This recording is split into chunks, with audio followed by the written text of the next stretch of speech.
Kabupaten Pidi itu sangat kaya dengan sumber daya alam, ya kan? Potensi bahan tambang kita sangat banyak. Kemudian kekayaan hutan dan hasil hutan juga sangat banyak. Kemudian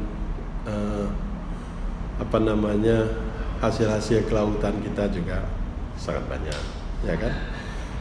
Kami punya prinsip bahwa seluruh kekayaan alam yang ada di Kabupaten Pidi harus dimanfaatkan, ya kan, untuk sebesar-besar kemakmuran masyarakat kita yang ada di Pidi.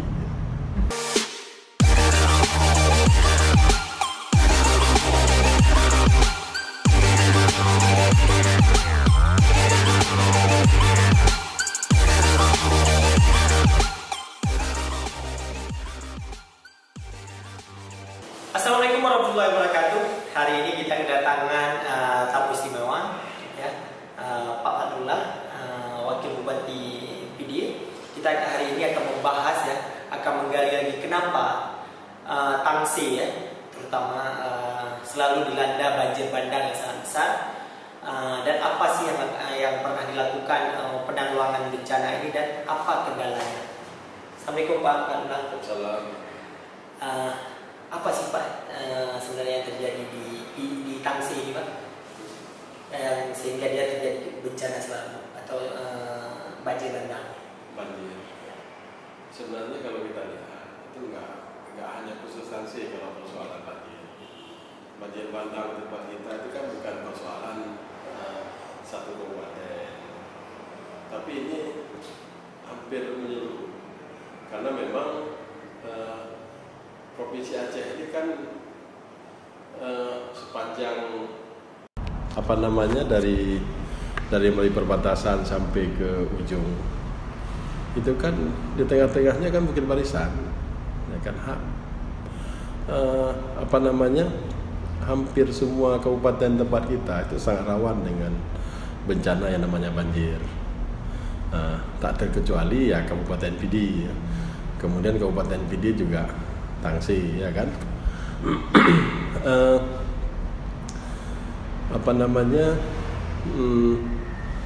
Banjir bandang itu memang kan yang pertama penyebabnya kan cuaca kita yang memang sudah mulai sangat ekstrim atau secara global dikenal dengan climate change, ya kan, perubahan iklim itu juga ada di tempat kita. Ketika dia musim kemarau, malah sungai-sungai yang ada di Pidi itu hampir kering. Itu musim kemarau. Tapi begitu musim penghujan, airnya berlebih. Itu apakah nanti ujungnya ada di Das Krung Baru atau Das Krung Tiro atau ada beberapa das kecil lainnya, termasuk Das Krung Tangsi, Krung Gempang, ya kan. Malah sekarang yang debit airnya yang agak stabil dan itu sepanjang tahun agak banyak, itu ada di Das Krung Gempang yang muaranya ke Tunom. Sekarang persoalan banjir bandang. Banjir bandang tempat kita itu kan selalu ketika memang di hulu sungai itu terjadi hujan deras, hujan yang sangat lebat, ya kan. Kalau hujan yang sangat lebat di pegunungan itu kemudian berakibat kepada banjir. Apakah banjir itu yang kita sebut dengan air meluap atau banjir itu yang kita sebut dengan banjir bandang? Bedanya luapan air dengan banjir bandang itu biasanya kalau banjir bandang airnya yang sangat melimpah, kemudian dia mengalir, dia bawa dengan bawaan kadang-kadang potongan kayu, ya kan, ada bebatuan gunung yang terbawa, kemudian menyerang pemukiman, ya kan. Kemudian juga kadang-kadang daerah aliran sungainya menyempit, ada juga proses pendangkalan, ya kemudian terjadilah yang kita sebut air bah atau banjir bandang ini. Dan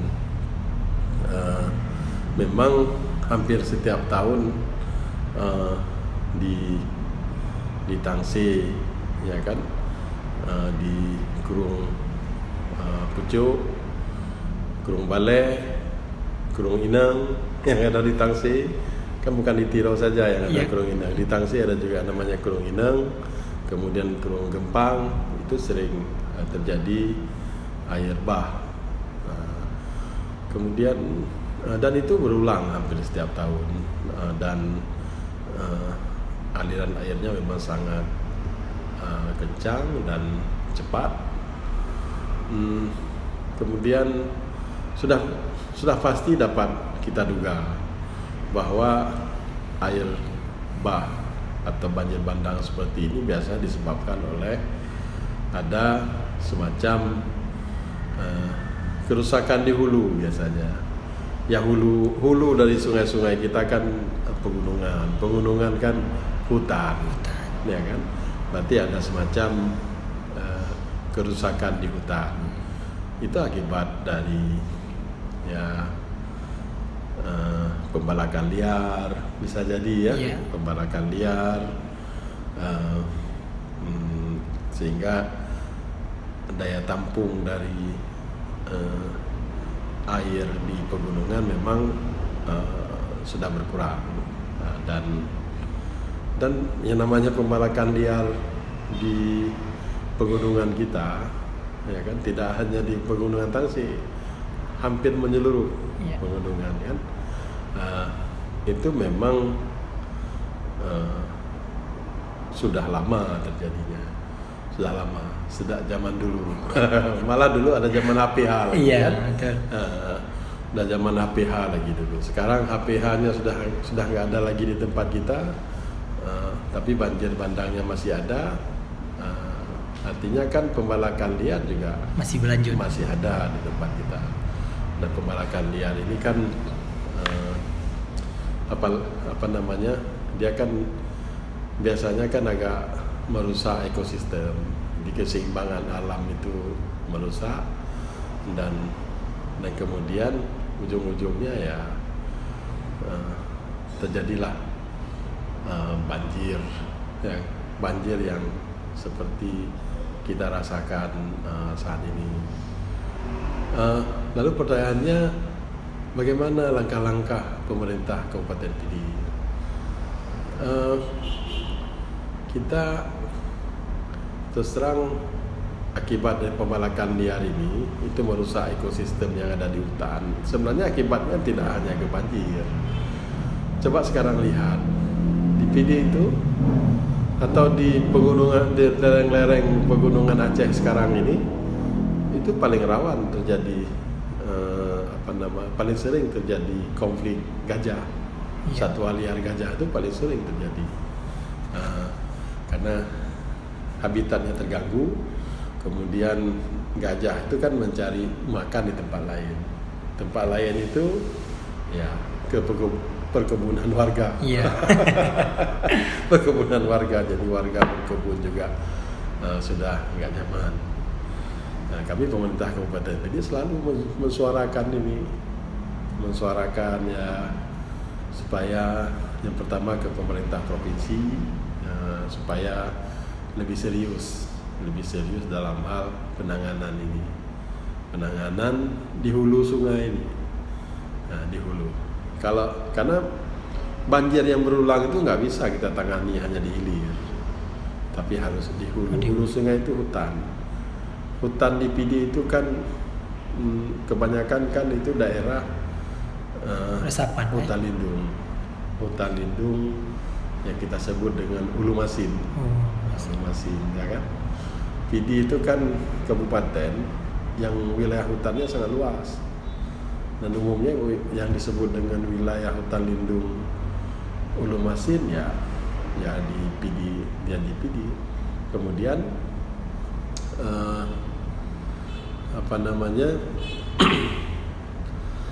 ini yang terganggu, dan kita hulu inilah yang memang harus punya perhatian serius, baik dari pemerintah provinsi, kemudian pemerintah pusat, ya kan.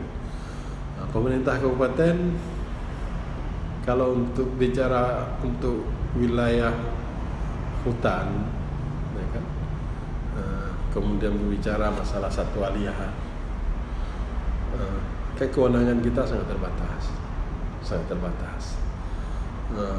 Dan wilayah hutan ini kan memang kewenangannya ada di provinsi dan di Kementerian Kehutanan.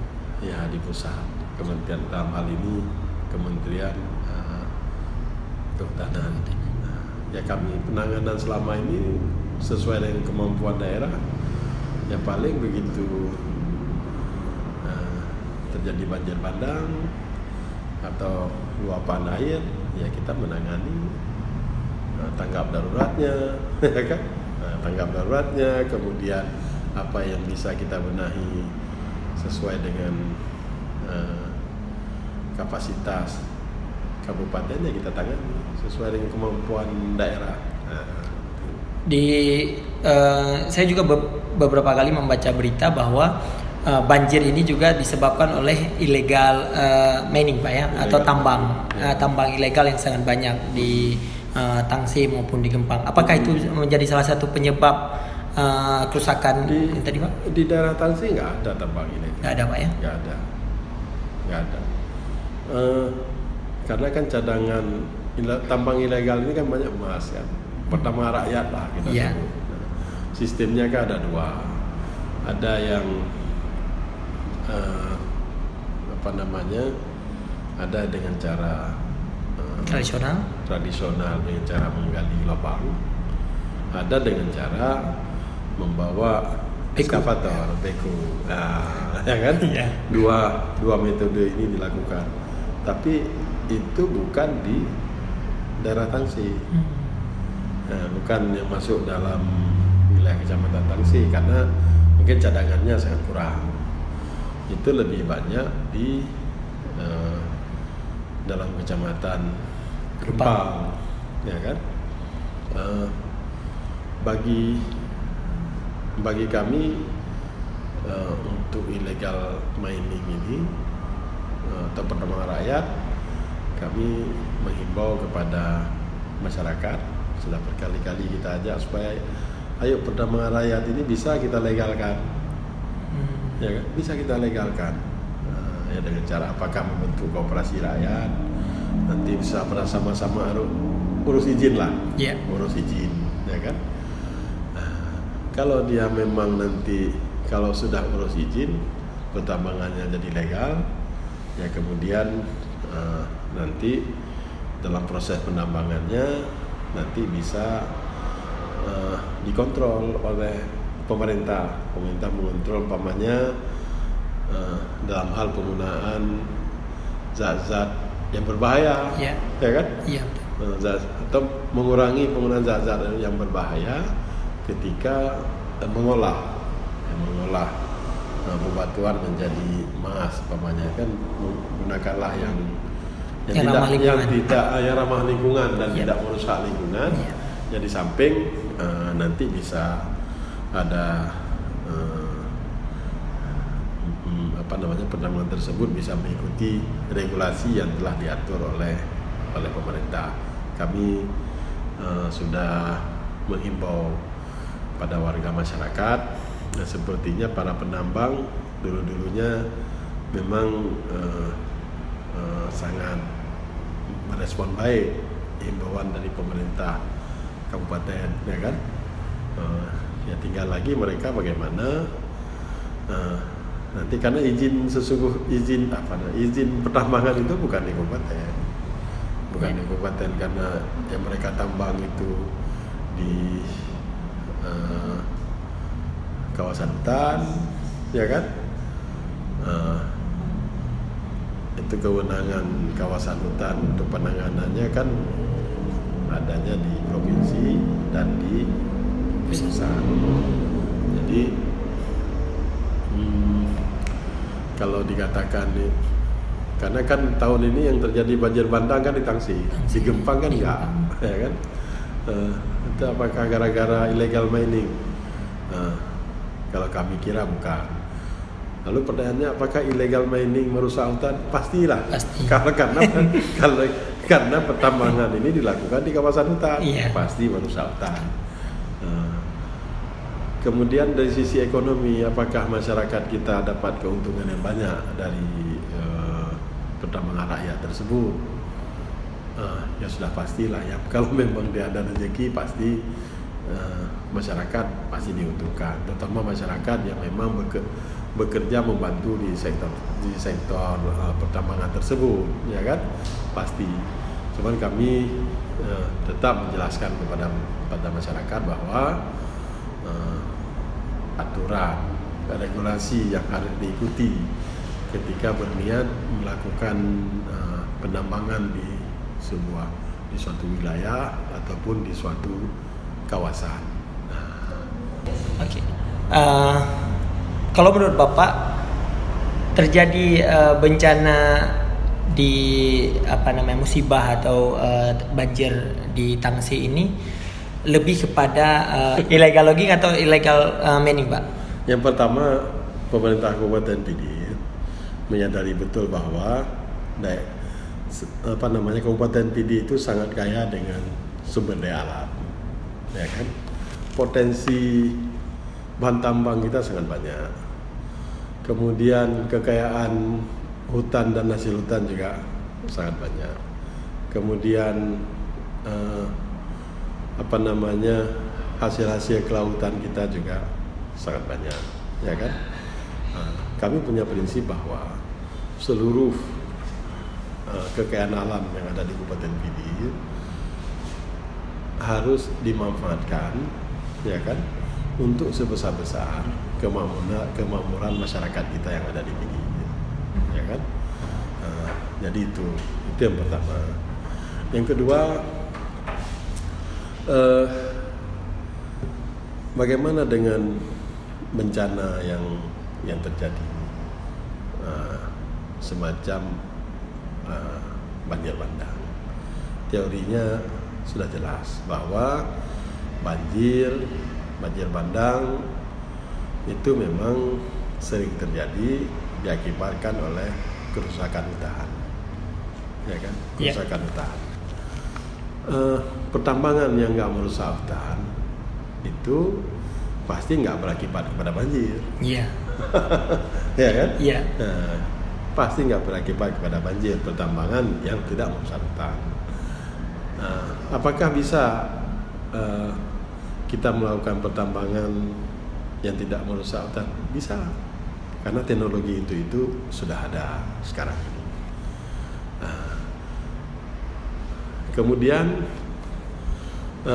bagaimana dengan pertambangan rakyat yang sudah kerap, yang sudah dilakukan di Kabupaten PD kami, terus-menerus menghimbau, ya kan, agar pertambangan rakyat itu pada suatu saat nanti akan muncul kesadaran dari para penambang untuk berkumpul, ya kan, memperkuat persatuan di antara mereka, ya, kemudian memproses perizinan, mengikuti regulasi yang berlaku di di daerah kita dan di negara kesatuan Republik Indonesia. Saya kira regulasi yang sudah diatur itu kan regulasi biasa yang memuat aturan-aturan itu bisa membawa kemanfaatan bagi semua, bermanfaat untuk warga masyarakat sekitar, bermanfaat untuk penambang, bermanfaat juga untuk daerah, dan bermanfaat untuk bangsa dan negara. Saya kira itu. Oke, sangat mendalam ya. Kekayaan PD dengan berlimpahnya kekayaan bisa dimanfaatkan asal menjaga sesama tadi Pak ya, menjaga lingkungan, menjaga keberlangsungan habitat lingkungannya juga. Terima kasih Pak Fadlullah atas waktunya. Saya tutup. Wabillahi taufiq wal hidayah. Assalamualaikum warahmatullahi wabarakatuh. Waalaikumsalam.